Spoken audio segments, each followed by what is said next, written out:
మహబూబాబాద్లో urea కోసం ఆందోళన చేసిన రైతులు మన గ్రోమోర్ షాప్పై దాడి చేశారు. రాళ్ల దాడి చేసి షాపు బయట నిప్పు పెట్టారు. ఉదయం నుంచి బారులు తీరిన రైతులు, మహిళలు, వృద్ధులు యూరియా బస్తాలు పంపిణీ చేయాలంటూ డిమాండ్ చేశారు.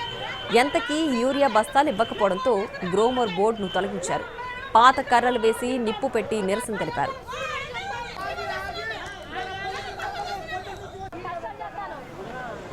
రైతుల ఆగ్రహంతో రగిలిపోతున్న విషయం తెలుసుకున్న పోలీసులు అక్కడికి చేరుకున్నారు.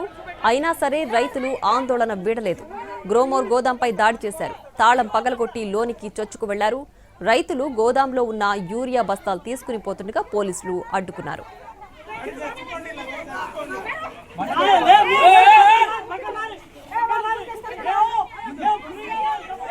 తమను అడ్డుకున్న పోలీసులతో రైతులు వాగ్వాదానికి దిగారు. దీంతో కాసేపు ఉద్రిక్తత చోటు చేసుకుంది. అంతలోనే మరికొంతమంది పోలీసులు వజ్ర ట్యాంకర్తో మహబూబాబాద్లోని గ్రోమోర్ షాప్ వద్దకు చేరుకున్నారు. గోదాంలో ఉన్న యూరియా వరకు పంపిణీ చేస్తామని నచ్చచెప్పారు. దీంతో రైతులు శాంతించారు. ఆ తర్వాత రైతులను క్యూలో నిల్చోమని ఒక్కొక్క రైతుకు ఒక్కో బస్తా పంపిణీ చేశారు. అవును సార్, రైతు పట్టుకుపోతున్నారు. పోలీసులు అడ్డుకున్నారు సార్. పోలీసులు అడ్డుకున్నారు.